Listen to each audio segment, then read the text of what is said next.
Now, okay, you know, in the first day of class, and I'm assuming in all the for classes you have the same concept of the syllabus, of course, right? What is the objective of the syllabus? Why do you get a syllabus? It's a roadmap. Very good. Thank you so much. It's a roadmap, right? It gives you direction for that semester, that quarter. It just gives you some guidelines, right? If you didn't have a syllabus, would you know what the expectations are going to be or are? No, you wouldn't know, right? You would just make up your own way, right? How about when you get a cell phone? What do you get along with the cell phone? Instruction. Now, I'm not sure how many of us actually read the manual or the instructions, but that's another thing, right? But many of us, we get an instruction manual, yeah? The whole hope of an instruction, you don't?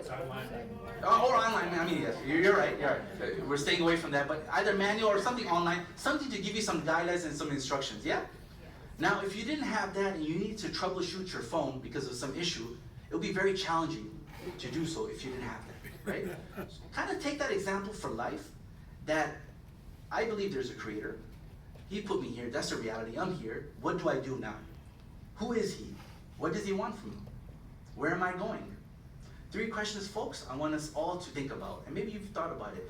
These are 3 questions, in my humble opinion, everybody's gonna ask themselves somewhere along this journey of life. 3 questions. Where did I come from? Why am I here? Where am I going? If I was standing outside as you folks were coming in so politely, and I was to take a survey, imagine I asked you, where are you coming from? And you say, I don't know. Okay. Why are you here? No clue. Where are you going? No idea. What would somebody think about you? Lost. Clueless, lost, no direction, right?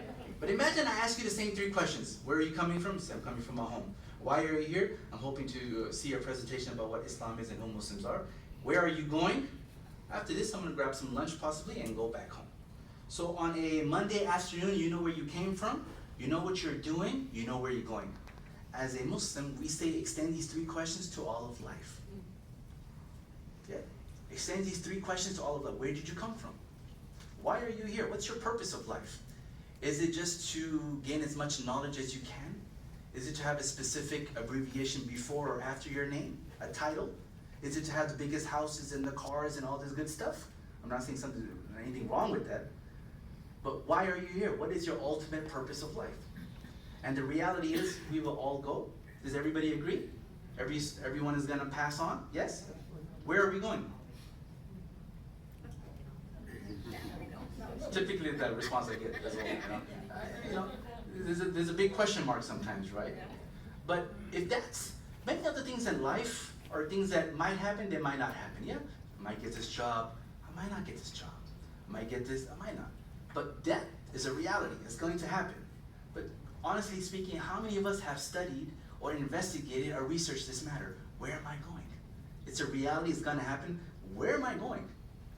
So from an Islamic point of view, this is something that we believe we should always consistently ponder and reflect about, that we are going somewhere, right? So here, the scriptures or the revelations in this acronym of GORAP basically is giving you guidance in life, is giving you structure. Just like the syllabus helps you to navigate within that semester or that quarter, our syllabus for life, i.e. the Quran, so this is why I say syllabus, it's a book of guidance, many different things I can say. It's a roadmap for life. It tells me who God is. It tells me what happened in the past, what's going to happen in the future, what the Day of Judgment is all about, what happened with all the prophets, what are certain laws that we have to follow, etc. So that I know how to go about my day-to-day life. Otherwise, if I didn't have this instruction manual, how would I know what to do? How would I be able to speak to you today about this way of life? Right? I needed to have some instructions, right? So for us, we believe that God sent many different instruction manuals. I'm just simplifying it. I think you guys understand when I say instruction manual. Book of guidance, instructions, laws, etc., right? We believe in a number of them being the Psalms of David. We say Zabur, or Psalms of David. The speech of Abraham. When it comes to the Holy Bible, I think many people are, of course, familiar with the Holy Bible. As Muslims, I can't be a Muslim unless I believe in the Bible. I'll say that one more time. I cannot be a Muslim if I don't believe in the Bible. Some caveat, some points, a footnote. We believe in the original Bible. What that means is, when you look at the Old Testament, or known as the Hebrew Bible, we believe in something called the Torah. The Torah is the first 5 books of the Hebrew Bible. Okay? We believe in that in its original context. And then we believe in the New Testament, gospel, singular, of Jesus Christ. May God's peace be upon him. Not gospels, not plural. So we believe Jesus Christ came with a message. We're going to talk about that, right? And his message was a message of monotheism. Okay? So when you talk about the Bible, we believe in the Old Testament, the Torah, the first 5 books, in its original, the way it was originally revealed. Where that is today, we don't really know, right? And the New Testament, the gospel of Jesus Christ, peace be upon him, right? We believe in all that. Unfortunately, again, this is where we have to be a little bit academic and so forth. And again, I don't mean to be offensive towards anyone. There were some changes, some edits that happened in previous scriptures. Do I believe in the concept of these previous scriptures? Yes. What was the foundation? What was the main message of these scriptures? The same. Worship the Creator, not his creation. Don't add partners to God. Nobody rivals God's majesty. God is one. Live a good life. Love him with all your heart and all your soul. Be good to human beings. Don't lie. Don't cheat. Don't kill. Make society, make humanity a better place. These are all the same principles, right? But people started to add and edit for political reasons, for financial reasons, for status, etc. Many different honest mistakes, right? You didn't have a printing press, right? Thousands of years ago. How would you go about conveying a message? There's an oral tradition. Can you imagine, copying book after book after book? Right? And then from an academic point of view, you see that as well, right?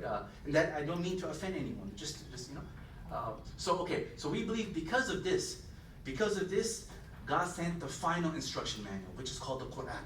Now again, I would encourage you all folks, of course, when we're finishing with the discussion, I have left some English translations of the Quran. If you'd like to pick one up, you're most welcome to do so. If you don't like to, it's okay. I don't take any offense. I don't mean to impose here. It's just, we get a lot of requests, therefore I figured, with the permission of Lonnie here, to bring some for those of you if you're interested, right? We believe the Quran was a final instruction manual that came in a list of instruction manuals that were sent. So you have like a first edition, second edition, third. This will be the final one, just to kind of simplify it, right? The main message of the Quran, again, was the same message as all the other scriptures.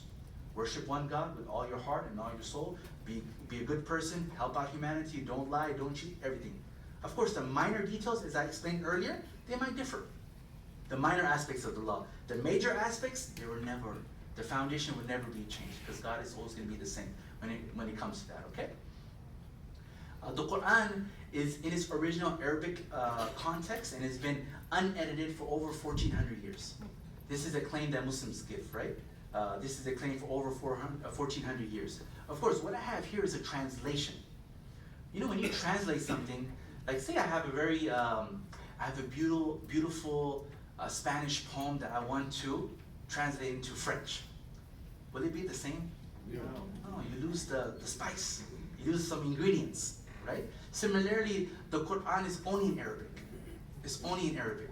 However, we have translations, and when it's a translation, of course, it's not the Quran, it's a translation of the understanding or the meaning of the Quran, right? But it's an attempt to understand what God is saying, right? Because think about it, if you just, you're interested in wanting to know more about Islam, whether it's just for a personal reason or for, then if I gave it to you in Arabic, it might be slightly hard for you to understand if you don't speak Arabic, right? Therefore, it's been translated into languages, right? Different languages. As far as versions, how many versions of the Quran? There's only one. One Quran in the original Arabic language. I go anywhere in the world, right? Originally, my roots are from Pakistan. If I go to Pakistan, right, and I pick up the Quran in the Arabic language, it'll be the same.